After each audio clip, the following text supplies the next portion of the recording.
ఇంకా భారతీయ జనతా పార్టీ ఒకటి నుంచి తన సంఖ్యను 8 మందికి పెంచుకుంది, 8 మంది ఎమ్మెల్యేలు గెలిచారు. ఇంకా కూడా ఎందుకు ఎల్పీ నేతను ప్రకటించుకోలేకపోతుంది? లోగడ శాసనసభలో కూడా ఎల్పీ నేత మాకండి రఘునందన్ అన్నారు, తర్వాత ఈటల అందరూ పోటీ పడ్డారు. కానీ వాళ్ళ 8 మంది గెలిచినా కూడా ఇంకా ఎల్పీ లీడర్ ఎవరనేది క్లారిటీ లేదు.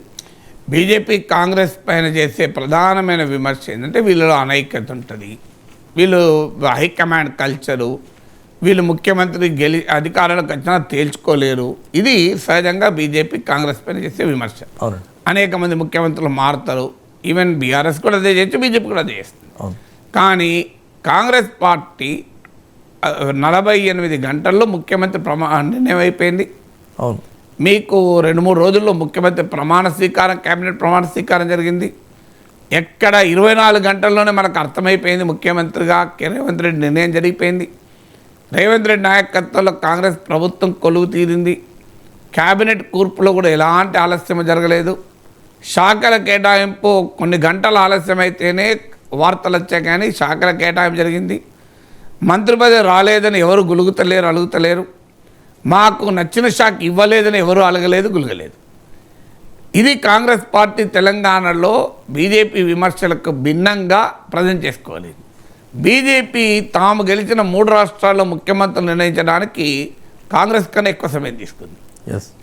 తర్వాత అఫ్కోర్స్ వాళ్ళు కూడా ముఖ్యమంత్రి నిర్ణయించారు, కొత్త వాళ్ళని నిర్ణయించారు, ఎక్కడా ప్రొటెస్ట్ లేదు, అది అప్రిషియబులే. కానీ నిర్ణయం మాత్రం కాంగ్రెస్ కన్నా ఎక్కువ సమయం తీసుకున్నారు. సో ఇప్పటికీ ఆఖరికి శాసనసభా పక్ష నేతను కూడా నిర్ణయించుకోలేకపోతున్నారు. ఇప్పుడే కాదు, తెలంగాణ శాసన సభలో 3 సభ్యులు ఉన్నప్పుడు కూడా నిర్ణయం తీసుకోలేకపోయారు. ఇప్పుడంటే పోనీ 8 మంది ఎవరిని తీసుకోవాలని డైలమా. 3 ఉన్నారు అప్పుడు. రాజా సింగ్ సస్పెండ్ అయ్యాడు, 3 కూడా లేరు, ఇద్దరే, రఘునందన్ రావు, ఈటల రాజేందర్ సీనియర్ సభ్యుడు, క్లారిటీ కూడా ఉంది పోనీ. సో అందువల్ల సీనియర్ మోస్ట్ సభ్యుడు ఈటల రాజేందర్ చేయొచ్చు, లేదు ఈటల రాజేందర్ క్యాంపెయిన్ కమిటీ ఏదో ఇచ్చాం కనుక రఘునందన్ రావు చేయొచ్చు. అంత క్లారిటీ ఉన్నప్పుడు కూడా చేయలేదు. రఘునందన్ రావు బహిరంగంగానే అసంతృప్తి ప్రకటించాడు. సో కానీ ఇప్పుడు 8 మంది ఉన్నప్పుడు కూడా నేను తీసుకోలేకపోతున్నాను. ఎందుకు అంటే డైలమాలో ఉన్నారు. నార్మల్గా అయితే సీనియర్ మోస్ట్ సభ్యుడు Raja Singh, BJP ideological హిందుత్వకు symbol అయినా, సో ఆయనను నార్మల్గా ఆయనను లీడర్ చేయాలి. కానీ ఆయనను లీడర్ చేసేటప్పుడు ఆయన అన్కంట్రోల్డ్ హిందుత్వ. సో బీజేపీ కోరుకునేది ఏంటంటే కంట్రోల్డ్ హిందుత్వ కావాలి.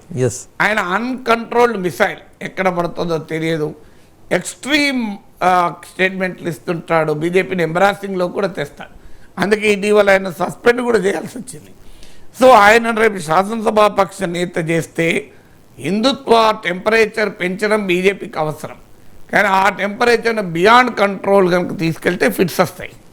సో అందువల్ల ఇప్పుడు టెంపరేచర్ను పార్టీకి ఫిట్స్ వచ్చే స్థాయికి పట్టుకెళ్తాడా అనే అనుమానం రాజా సింగ్ పైన మొదటి అనుమానం.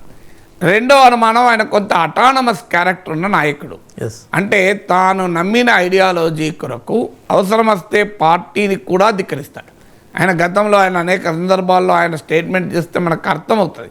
ఒక దశలో చర్చ కూడా జరిగింది, ఆయన బీజేపీ నుంచి వెళ్ళిపోయి శివసేనలో చేరతాడని, ఈవెన్ బీఆర్ఎస్లో చేరతాడని కూడా వార్తలు వచ్చాయి. బట్ ఏదైనా రాజా సింగ్ అనే వ్యక్తి పార్టీ లో కమిట్మెంట్ ఎంత ఉన్నా కొంత అటానమస్ క్యారెక్టర్ ఉన్న వ్యక్తి. అంటే తనకంటూ ఒక ఐడెంటిటీ, తనకంటూ ఒక పర్సనాలిటీ ఉన్నటువంటి నాయకుడు. So Bharatiya Janata party highly centralised party.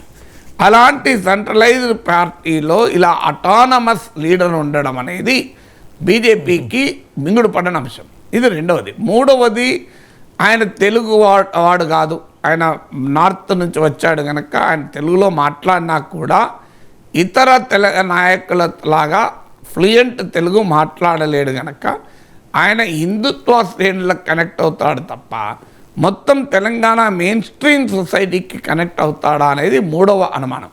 ఈ 3 అనుమానాల వల్ల రాజా సింగ్ను నేచురల్ చాయిస్ కాలేకపోయాడు. నార్మల్గా అయితే Raja Singh should be natural choice, and senior most MLA, పార్టీలో మొదటి నుంచి ఉన్న వ్యక్తి కనుక.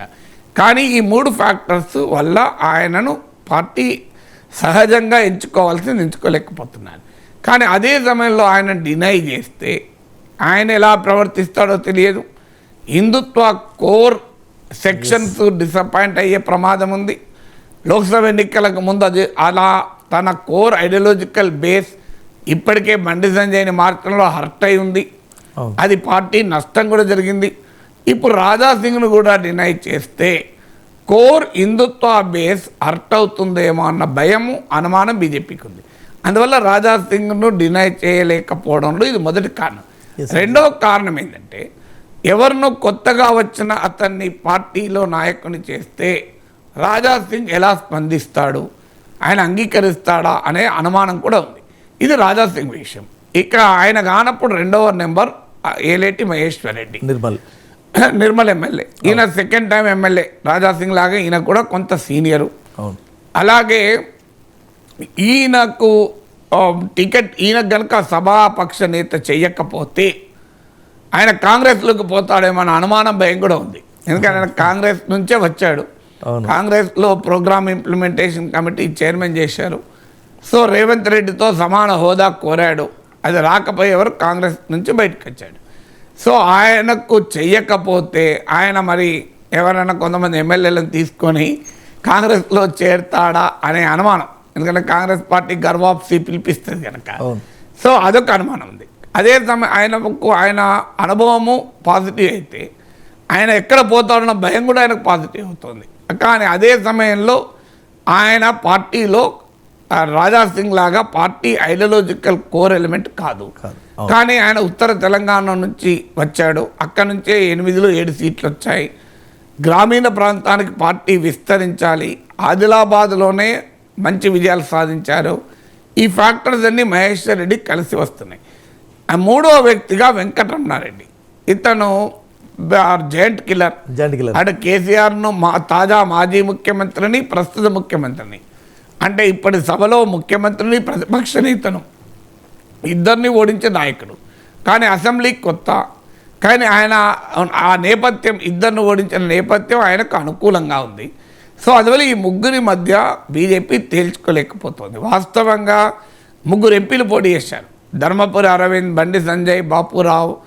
వీళ్ళ ముగ్గురులో బండి సంజయ్ గెలిచినా, అరవింద్ గెలిచినా, ఈటల రాజేందర్ గెలిచినా, రఘునందన్ రావు గెలిచినా ఆటోమేటిక్గా ఫ్లోర్ లీడర్ అయ్యేవారు. సో ఆ చిక్కు ఉండేది కాదు. బీజేపీకి వాళ్ళందరూ ఓడిపోవడంతో చిక్కు మొదలైంది.